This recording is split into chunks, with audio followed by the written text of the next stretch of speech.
Hey everyone and welcome to Storytime. My name is Jake and today we are going to be looking at the subreddit r/idontworkherelady. So sit back, relax and enjoy some Reddit stories.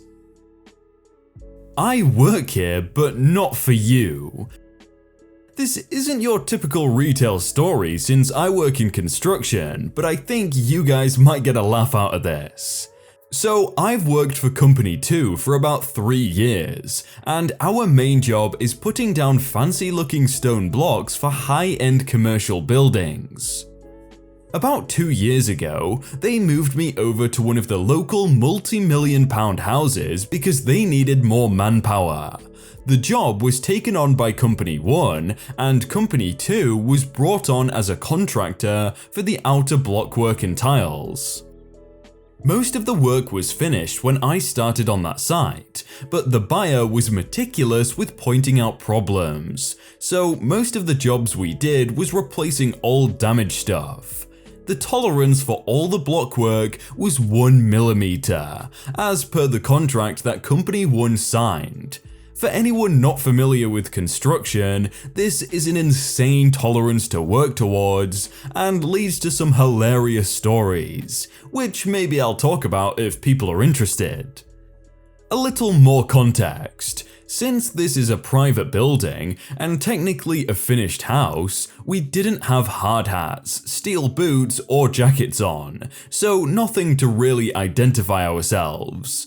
We basically know everyone on site by name, as 2 years down the line and I'm one of 2 people from Company 2 on site. Enter the bigwigs. One of the main reasons why this job was going so wrong was the fact they had management for management's management. Stuff got so disconnected that the site management didn't even come down to look what was going on, and so they didn't know us.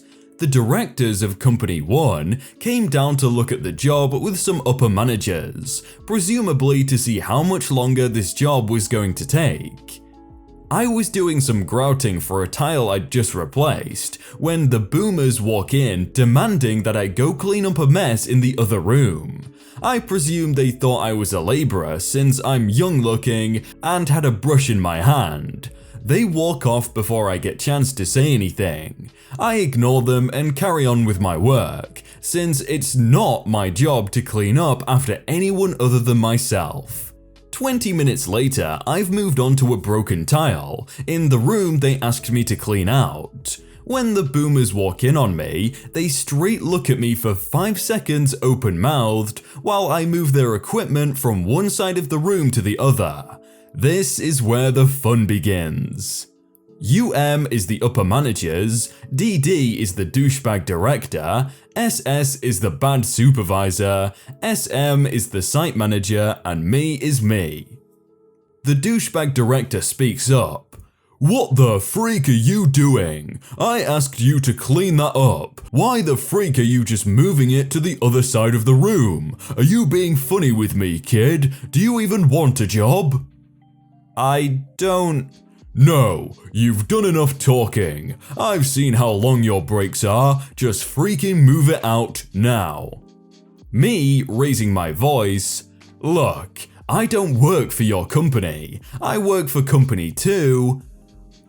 Look, I know you don't work for us, but can you just clean it out anyways?" "No, that's not my job." "I've heard enough. You're fired." By this point, the douchebag director is red-faced mad. You can't fire me. If you want someone else from Company 2, you'll have to call my boss. I can get you the number." The upper managers then speak up. "Oh, so now you're trying to be a smart kid, are you? Get off site." I just pack up my stuff and leave. I know he doesn't have the authority to kick me off site, only the site manager can, and he wasn't even there on site, but it's not worth the hassle. All the while, douchebag director is berating me on how I'm a terrible labourer. I'm packing up my tools and he stops me from leaving, accusing me of stealing, but after I show him they've all got my name on them, he lets me leave. Somehow it didn't set off alarm bells that I have masonry tools. Would you believe they meet me down the path while I'm driving down to jeer at me and tell me how useless I am? Very professional. I drive down the road and park up to call my boss. I tell him the whole situation and how I've been kicked off site. He just laughs and tells me he'll be down in 10 minutes. I can take the day off. I get a phone call about 2 hours later telling me it's been sorted out but not to go back yet. He told the management that if they wanted to kick one of his staff off site, that they need to call him. He'll still be invoicing me out of their company, but won't be sending me back until I get a letter of apology for the way that they treated me. 2 days later, I'm called into the main office to have a look at the letter that came in. It was a small victory, but it tasted sweet. He gave me a copy to keep, and he framed his own. I started work that day and got an apology from the site manager and site supervisor, who assured me this won't happen again. Rumors started circulating, but nobody really knew what happened until I came back to tell them and showed them the letter. We laughed about it for a few weeks. A formal letter of apology is really good, but I would have wanted it face to face. Like, he probably got an assistant to write it for him, but still, it's a victory. Sorry, I'm not in charge of school pictures. Okay, so this happened last year at my nephew's school. For some background info, I have 2 nephews in an elementary school and my sister volunteered to help out, because if you help out, you get a picture package for your kid for free. And as anyone who has a kid in the US knows, they are very expensive. Anyway, it's a 2-day event and she has 2 kids, so she volunteered for both to get free pics of both my nephews. Only she forgot she had a work thing on the second day last minute, so she begs me to go, texts me some vague instructions, basically help kids look presentable, and a time. So I get there and have no real idea where to start. I'm wearing a floral shirt and black pants with black flats, and have a visitor sticker with my name on it. There are like 3 other mums there, plus photography staff. A lady hands me a bunch of combs and tells me to start fixing kids' hair, so I do, and then people start coming up to me. Also, I have severe social anxiety, so I just kind of went along with everything I was told and was so scared I didn't realize what was happening for a while. The photography guy speaks up. We need the kids in 2 lines. Okay, I get the kids into the 2 lines. A random mum then speaks up. Should we get the kids to take off jackets? Sure. Other mums start getting jackets off kids, and the same mum says, where should we put them? How about this table? All the jackets get put on the table. The photography girl says, can you hand these out to teachers as they get here? She points to a pile of Ziploc bags with paperwork in them. Sure. I give the paperwork to the teachers as they come in. Make sure kids have order paper ready. I go around making sure kids have the papers ready. A random teacher then intervenes. How long will this take? I give an estimate of how long it took the last class. At this point, a guy comes up to me who I later found out was the principal.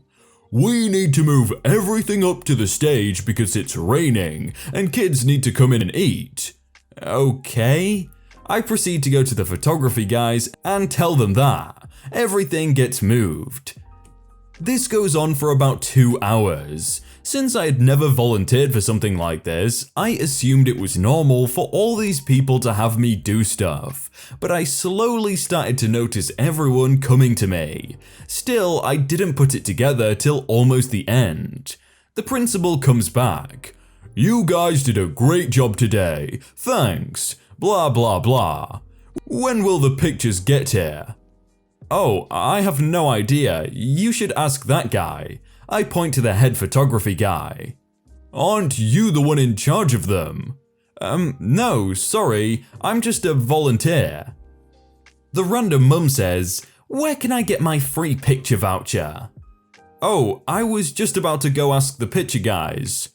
Don't you work with them? No, sorry, I'm just a volunteer. Thanks for all the help today. Kids were really well behaved. Best school I've been to. Blah blah blah. Thanks.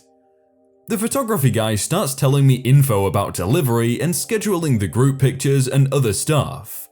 I don't work at the school, I'm just volunteering to get the free pics. Oh, sorry, I thought you did. You look like someone who is in charge. So basically, the school people thought I worked for the photography guys, and the photography guys thought I worked for the school, and I have no idea why. Maybe because I'm almost 6 foot female with a resting witch face, so I looked intimidating? Anyway, when I put it all together, it made sense and my sister had a laugh because I was running around doing all these things, and the day before she mostly stood around and combed like 3 kids' hairs. At the end of the day, my nephew got their free pics and everyone was happy with my work, so it was a good day. For someone who said they had anxiety issues, they did pretty well, I've gotta say, so big respect to them. They should maybe hand their resume into one of these places. Mistaken as transit security. So I take public transportation a lot. Every day I'm at the station near my house. There's a subway stop and bus stops. The stations span over a busy road with a busy mall on one side and more of a residential area on the other side that can be easily reached by a pedway. That area is a little more secluded and it attracts a lot of homeless people and teens just making a mess. The station has a single security guard who wears a bright yellow jacket that says security. He's just there for deterrence. If anything is wrong, he can't even engage, he just has to call the police. Now, this one night I'm standing on the pedway waiting for my bus like I do every day. I see there's some people throwing bottles and being little kids down below. Don't think twice about it since there's nothing I can really do. Security guard must be off on the other side of the station since it's pretty big. In comes Karen and sees me wearing blue jeans and a dark red shirt. Pretty plain civilian look. Somehow decides I must be security. Why aren't you doing anything? She points down at the people making a mess. I don't know, what am I supposed to do? I'm not looking to get a bottle thrown at my head. I knew you trash security guards were a terrible idea, wasting tax money on your salary and you just stand there and do nothing. She continues to rant, can't remember what she said exactly, honestly didn't want to hear her BS. I then interrupt her tantrum. What makes you think I'm security? I'm not wearing the yellow vest or anything. Well, I see you stand here every day, you must be security. Then she starts ranting again, something about me being on my phone rather than doing my job. At that point, I just walked away. My bus was almost here, and after a long day, I don't feel like dealing with BS. Not a satisfying conclusion, but I'm completely dumbfounded how someone doesn't immediately conclude that someone wearing normal clothes and standing at a transit station is just waiting for their bus or train rather than being some sort of security. I feel terrible for the actual security guard. He's not a city employee, so he has explicit orders to just watch and report, but constantly gets yelled at by jerks, mad that he's not doing anything. Well, if the Karen sees that person standing around at the public station every day, that must mean she's there every day. So maybe that Karen is the security, right? No, I don't know where it is. Wholesome. I have to wear safety gear at work. If you set foot in the work yard, you have to wear a vest or have some high visibility clothing. I used to put it on as soon as I got out of my vehicle and would wear it until I got home. I hated the dang thing because it was another layer of clothing in the infernal heat of summer, but it became second nature to wear it constantly if I was in work clothes. The cast. Me, sweaty and tired, and OL old lady. I often stop at the grocery on the way home. Wearing the stupid vest, I go in with my list. I was in the cleaning products section to get something and was startled out of my mission focus by an old lady. "Where is the ammonia? I can't find it anywhere." She had to be in her 80s. "Ma'am, I don't know. I don't work here." "Oh, I saw your vest and thought you did. Sorry."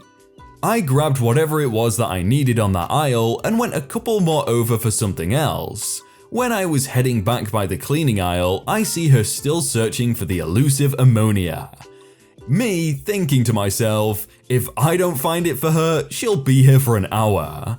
I walk about 10 feet down and there it is on the bottom shelf. I grab a jug and head over to her. "Hi, excuse me, but here's the ammonia." "Oh, thank you." Sometimes it's okay to be mistaken for a worker, and I don't mind helping people that don't act like I owe it to them. Yeah, exactly. Sometimes it's not just about the Karen stories, it's about helping people. Hey everyone, I hope you all had a really good day and that you enjoyed that video. If you want to check out some other videos, then click on screen right now or check out the playlist down below. If you enjoyed that video, then please do leave a like. And if you want to submit your own stories, then you can do so by joining the Discord in the top link in the description. But thank you so much for watching and I will see you very soon.